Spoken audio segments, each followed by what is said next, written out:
أوقات كتير بنقابل في حياتنا مواقف بتغيرنا للأبد، وممكن يقابلنا حد ما كناش متخيلين إنه هيكون سبب في كل التغيير ده. القصة النهاردة فيها وجع وضحك وأمل، هتخليك تحس قد إيه الحياة تستاهل نعيشها. بس قبل ما نبدأ يا ريت تصلي على النبي. الفيلم بيبدأ بواحد نازل من العربية بتاعته، وكان شايل كرتونة وبيحطها على الأرض، وبعدها بيمشي وبيسيبها، وبعد شوية الكرتونة دي بتتحرك وبيطلع منها كلب صغير، وبيبص حواليه وما بيكونش فاهم أي حاجة ومش فاهم إيه اللي بيحصل، وبيبدأ يجري في الشوارع لحد ما بيوصل للمدينة، وهناك بيقف قدام مطعم وبيبان عليه إنه جعان جدا، وبعد شوية بيتسحب وبيدخل جوه المطعم وبيسرق حتة فراخ وبيطلع يجري على قد ما يقدر. وبعد الكلام ده ب3 سنين بنشوف الكلب ماشي لوحده في السوق، وكان تعبان وباين عليه ان هو جعان، وبيكون في راجل اسمه بيدرو واقف عند محل لحوم وكان بيشتري سجق، وفجأة الكلب بيخطف السجق من على الترابيزة وبيجري بيه، وبيدرو بيبص له وبيشاور له بايده كأنه بيقول له اطلع اجري بسرعة قبل ما حد يشوفك. الكلب فعلا بيخرج من المحل، لكنه بيلاقي قدامه مجموعة كلاب واقفة كلهم باصين على السجق اللي في بقه، فبيخاف وبيرمي السجق على الأرض، فالكلاب كلها بتجري على الأكل ما عدا كلب واحد بيسيب الأكل وبيطلع يجري ورا الكلب بتاعنا، وبيفضلوا يجروا كتير، فالكلب بينط جوه صندوق عربية علشان يهرب منه، والغريبة إن العربية دي بيكون اللي سايقها هو بيدرو نفسه، وما بيكونش طبعا واخد باله إن الكلب استخبى في العربية بتاعته. وهم ماشيين في الطريق بيدرو كان هيخبط واحدة ماشية ومعاها شوية كلاب، فبيقف بسرعة وبيعتذر لها إنه ما خدش باله، والبنت بتسامحه وبتقول له خلاص، لكنه بعد ما بيمشي بتلاحظ وجود الكلب موجود في صندوق العربية بتاعته. وبعدها بيدرو بيوصل للمطعم اللي شغال فيه وبيدخل يبدأ شغله كمساعد طباخ، وبيبدأ يجهز الأكل. الكلب كان واقف بره بيبص عليه من شباك المطبخ، وفي الوقت ده بتدخل واحدة اسمها بولا، ودي كانت زميلته في الشغل، وبتدوق من الطبق اللي هو بيعمله وبتقول له الطعم جميل جدا، فبيرد عليها بيدرو وبيقول لها انا هكلم الشيف ايفان انه يحط الصنف ده في المنيو الجديد. وبعدها الشيف ايفان بيكون بيطبخ، فبتدخل عليه مرسى ودي بتكون صاحبة المطعم، وبتقول له ان الطلبات لازم تطلع اسرع من كده لان الزباين بيتضايقوا، فايفان بيطلب من بيدرو يجيب له طبق اللحمة بسرعة، لكن وهو ماشي بيحس بدوخة وتعب، فبيخرج يشم هوا وياخد الدواء بتاعه. وبره المطعم الكلب بيكون مستخبي ورا الصناديق، لكن فجأة بولا بتنادي على بيدرو، فبيرجع بسرعة والباب بيكون لسه مفتوح، والكلب بيلحق يدخل جوه المطعم ومن غير ما حد ياخد باله.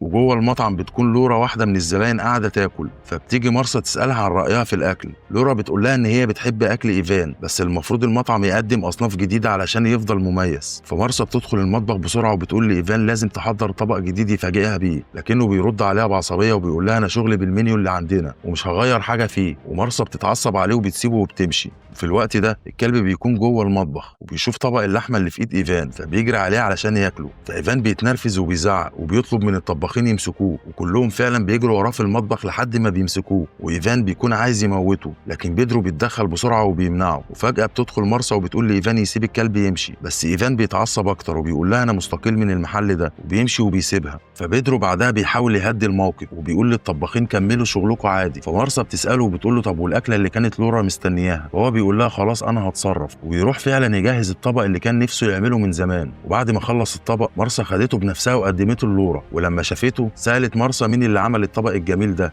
قالت لها بصراحه ده واحد من المساعدين هو اللي جهزه. فلورا بتقول لها ان هي عايزه تقابله، فراحت ندهت لها على بيدرو، ولما دخل عندها قالت له انها اتبسطت جدا من الفكره بتاعت الطبق لما اختار ان هو يقدم لها طبق الكوشينه. فبيدرو بيبتسم وبيقول لها ان امه دايما كانت بتعمل الطبق ده وهو صغير، بس هو حب يضيف عليه لمسه جديده من عنده. فلورا بدات تاكل منه، وكل قطمه كانت عاجباها اكتر من اللي قبلها لحد ما خلصت الطبق كله من كتر ما هو كان عاجبها.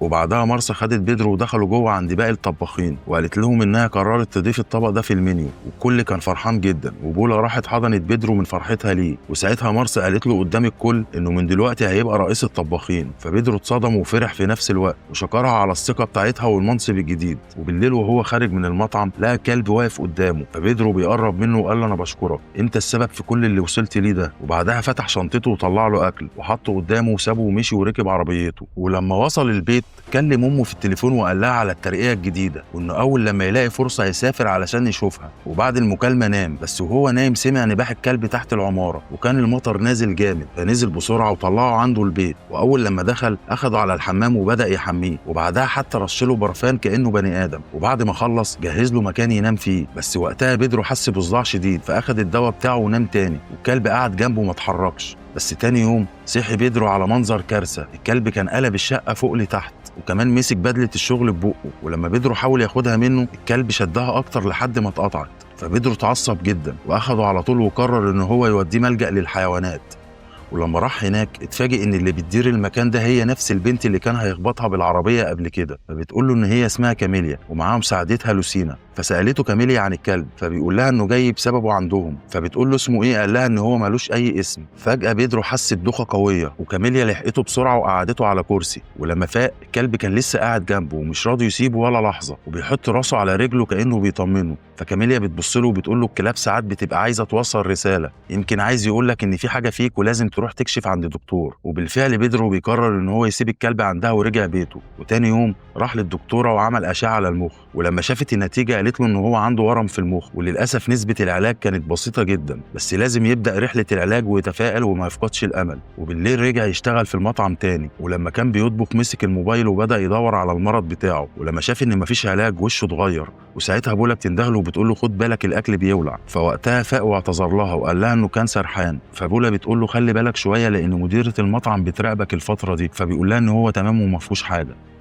وراح يقطع البصل لكن من كتر التعب جرح ايده بالسكينه. فلما المديره بتشوفه بتقول له انه تصرفاته بقت غريبه الايام دي، بس هو قال لها انه كان سهران بيكتب المنيو الجديد، وطلب منها ان هو ياخد اجازه لحد ما يخلصه، وان بولا هتمسك مكانه وهي عارفه هي هتعمل ايه. فالمديره بتوافق وبتقول له المهم الاكلات الجديده تطلع كويسه. وبعد ما خلص شغله رجع البيت وقعد قدام الكلب وقال له وهو بيبتسم انا بشكرك تاني علشان انت كنت بتنبهني وانا مش واخد بالي. ودخله الحمام وبدا يحميه وقال له من النهارده انا هسميك كراميلو. وبعدها بيدرو بياخد كراميلو وبيخرج بيه يتمشى شويه. واثناء ما هما ماشيين في الشارع الكلب فجاه بيجري منه وبيدخل مكان فيه حفله، والحفله كانت شغاله والناس كلها مبسوطه. وبيدرو جري وراه ودخل علشان يدور عليه وسط الزحمه. ولما عينه جت على المسرح شاف جارته فسلم عليها بسرعه، لكنه اتفاجئ لما شاف كراميلو واقف فوق المسرح وكان منسجم مع الاغنيه وبيهز دماغه على المزيكا، والناس كلها كانت بتضحك ومبسوطه بيه.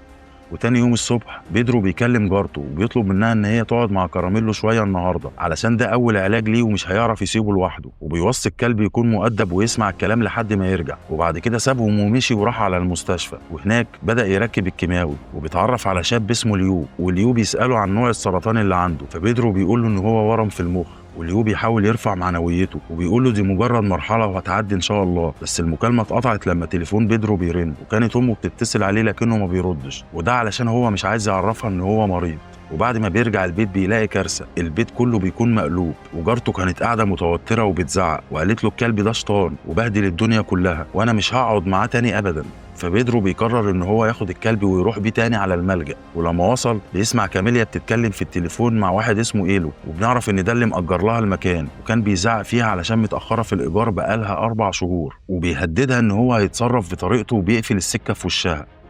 وفي اللحظة دي دخل بيدرو وقال لها انه عايز يسجل الكلب بتاعه في الملجأ. وطبعا كاميليا فرحت جدا لانها شافت ان دي فرصة يدخل منها فلوس وتحل بيها مشكلة الإيجار، وفعلا بدأت تدرب الكلب وتعلمه يسمع الكلام وبقت مهتمية بيه جدا. والوقت عدى وبيدرو كان ما بين العلاج والشغل في المطعم وطبعا زيارته للملجأ، وبقى كل يوم يقابل ليو هناك ويتكلموا ويتصوروا، وكان دايما بيوري صوره للكلب بتاعه وكان بيضحك وهو بيوريها له. وفي يوم قرر بيدرو يسافر مع كراميلو علشان يزور امه، ولما وصل كانت امه واقفه بتسقي الزرع، بس هو كان واقف متردد وما كانش قادر يدخل. لكن كراميلو نط من الشباك العربيه وجري عليها وشد الخرطوم المايه من ايديها، فاضطر بيدرو ان هو ينزل بسرعه يلحقه. وامه اول لما شافته فرحت وقالت له اخيرا افتكرتني، ودخلوا سوا البيت وقعدوا يتكلموا، وبتقول له انت دايما مالكش وقت غير الشغل ودلوقتي بقى عندك وقت تربي كلاب كمان. فهو بيضحك وبيقول لها يا انا عندي سرطان. وفجاه بيسكت وبيكتشف ان هو كان بيتخيل الموقف ده كله وانه ما قالهاش اي حاجه، وفاق على صوتها وهي بتقول له سرحت في ايه؟ فرد عليها وبيقول لها ولا حاجه، تعالي يلا نجهز الاكل. وبعد ما خلصوا قالت له يلا نخرج نتمشى على الشط شويه، وبتقول له خد الكلب بتاعك وتعالى. وبيدرو قاعد يكلم الكلب بتاعه وبيقول له ان هو مش هيقول لامه على حاجه وهتكون هي اخر واحده تعرف علشان خايف ان هي تزعل عليه. بس كراميلو بيسيبه وبينزل يجري في الميه، وبيدرو فضل يضحك ونزل وراه، وقعدوا الاتنين مبسوطين في الميه وكانوا بيتنططوا في الموج. لكن كراميلو شاف واحد بيبيع عوامات فجري عليه ووقعه على الارض، وبيدرو بيجري بسرعه وبينقذ الموقف قبل ما تحصل مصيبه. وبعدها بيرجع بيته وراح الجمعيه يقابل كاميليا وقال لها انه ضايع الكلب بتاعه مش لاقيه. فكاميليا اتصدمت ووشها اتغير، بس فجاه الباب اتفتح ودخل كراميلو وهو لابس لبس على شكل سمكه قرش، وكلهم طبعا قعدوا يضحكوا على منظره. فبيدرو قال لها انه عازمهم يحضروا اختبار المنيو الجديد في المطعم. وقبل ما هي ترد عليه دخلت لوسينا وقالت له احنا خلاص قبلنا الدعوه وهنيجي. وبالليل بيدرو كان في المطبخ بيجهز الاكل، ومارسا دخلت وقالت له ان المقبلات الجديده عامله شغل جامد جدا. وبولا جت وبتقول له المعازيم وصلوا وفعلا المنيو الجديد تحفه، فسابهم وراح علشان يستقبل الناس بنفسه.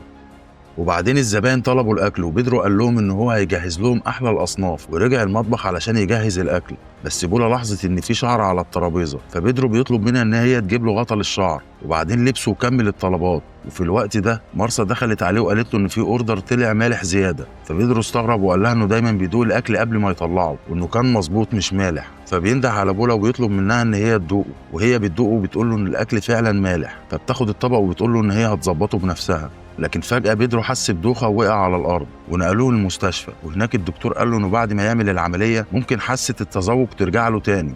وبعد ما بيخرج من الأوضة بيلاقي كاميليا واقفة بره، وقال لها إنه مجرد تعب من الشغل، بس هي قالت له إنها عارفة كل حاجة، وقالت له إنها اضطرت تكذب وتقول في المستشفى إنها مراته علشان يدخلوها، وهناك عرفت إنه عنده سرطان، والكلام ده وجعه جدا، وفضل ساكت شوية. وبعدين كاميليا بتسأله عن رأي الدكتور، فقال لها إن مفيش علاج لأن الورم كبر وإنهم هيعملوا له عملية خلال أسبوع. فكاميليا بتحضنه وبتفضل تعيط، وبعدها خرجوا سوا من المستشفى. وفي الطريق قال لها إنه قرر يعمل العملية الأسبوع الجاي، وإنه لو ما ماتش في العملية دي هيعيش باقي عمره على السرير. وبعدين بيقول لها إنه هينزل يتمشى شوية بس لوحده.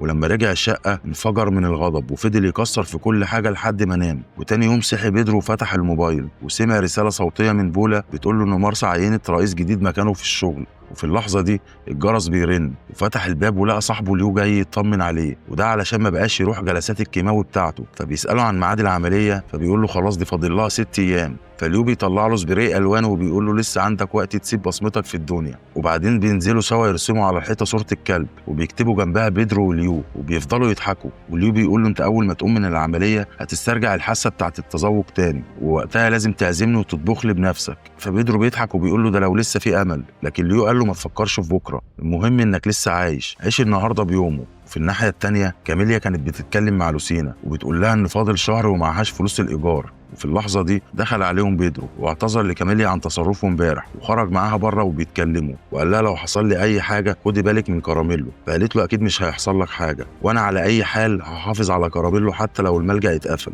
فسالها بيدرو عن موضوع الملجأ، فقالت له انها لو ما دفعتش الفلوس الملجأ هيتقفل. فهو بيقول لها ما تقلقيش احنا هنلاقي حل مع بعض. فراحوا سوا البيت، وهناك علقت له كاميليا شعره كله وقالت له كده شكلك بقى احسن بكتير. وبعدها سافر بيدرو لامه، واول لما شافته اتصدمت من شكله، بس حضنته وفضلت تعيط وقال لها على مرضه، لكنها حاولت ترفع من معنوياته وقالت له يلا نطبخ سوا زي زمان، وقالت له انه لازم يعلم اولاده المطبخ زيه ولازم دايما يكون عنده امل. فرجع بيدرو بعدها وقرر ان هو يبدا من جديد، وفتح عربيه اكل متنقله واشتركت معاه بولا وليو. وبعد ما خلصوا التجهيزات راح جاب كاميليا ولوسينا علشان يشوفوا المشروع الجديد، وفعلا عملوا الافتتاح وبدأوا يبيعوا الوجبات. وتاني يوم بيروح بيدرو المستشفى علشان ياخد الجلسة بتاعة الكيماوي، وسأل عن ليو، لكن الدكتور بيطلب منه ان هو يتكلم معاه لوحده، وبيقول له انه ليو جه امبارح للمستشفى بس للاسف ما لحقهوش ومات في وقتها، وبيديله ظرف كان سايبه ليو، وبيدرو ما قدرش يمنع دموعه وبيدخل ياخد الكيماوي. ولما لقى واحد جديد في مكان ليو حاول يطمنه وبيقول له اهم حاجه تكون ايجابي، خليك مؤمن بالامل. وبعدين بيساله عن نوع السرطان اللي عنده، فبيقول له سرطان الغدد الليمفاويه. وبيدرو بيقرر ان هو يبقى زي ليو، وده لما قابله في اول مره وكان مصدر طاقه ليه وامل. وبعدها بيرجع للمطعم وجمع امه وكاميليا وبولا وقال لهم لازم نشتغل بحب ونحط في اكلنا امل علشان الناس تحس بده. وفعلا بدات الزبائن تيجي المكان اكتر، والمكان كبر والكل كان فرحان. وفي الليل رجعوا كلهم البيت الا بيدرو اللي كان قايل لكاميليا انه هيكمل ينظف المكان، ودخل العربيه وبدا يجهز اكل للكلب. لكن فجاه حس بدوخه ووقعت منه الفوطه على النار وبدات العربيه تولع، وبيدرو نفسه وقع على الارض، وكراميلو حاول يسحبه ببقه لكنه ما قدرش، وخرج بسرعه يجري وراح على كاميليا وكان بينبح بهستيريا قدامها. فكاميليا اول لما شافته لوحده قلبها وقع من الخوف وجريت بالعربيه ووصلت للمكان، ولقت النار ماسكه في العربيه وبيدرو جوه. فجابوا الاسعاف بسرعه ونقلوه للمستشفى، وهناك الدكتوره قالت لهم انه لازم يدخل العمليات بسرعه، لكنه بيطلب منهم ان هو يشوف كراميلو لاخر مره. فبيقولوا له ان الكلاب ممنوع تدخل المستشفى، بس كاميليا قالت له انا هتصرف. وفعلا دخلت ومعاها مجموعه كلاب تعمل دوشه كبيره، وكانت مخبيه كراميلو تحت الغطا. واول لما دخل وشافه بيدرو ابتسم ابتسامه كلها حب وكانها وداع، ودخل بعدها العمليات. وبعد ساعات طويلة نجحت العملية، وبيدرو رجع يعيش تاني وخرج من المستشفى وبيتجوز كاميليا، وكمان بيخلف منها ولد، وفتح مطعم كبير وكان عايش مع كراميلو في منتهى السعادة. ولحد هنا بينتهي الفيلم. بتمنى يكون الملخص عجبك، واتمنى اشوفكم على خير في الملخص الجاي. سلام.